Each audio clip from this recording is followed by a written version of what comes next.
Hello guys, welcome back to the channel. In this today's video, I'm going to show you how you can create a collaborative playlist on Spotify.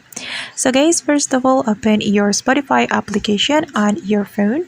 And after you have your Spotify application opened, you can tap on your library right here.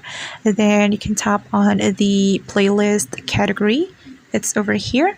Then you can select a playlist that you want to share, and for example, I'm going to share this ballad song playlist. We can just tap on the playlist, then we can simply tap on this button to invite collaborators. Okay, all right, and you can share this Spotify link to WhatsApp, Facebook, or Instagram, and you can also copy the link.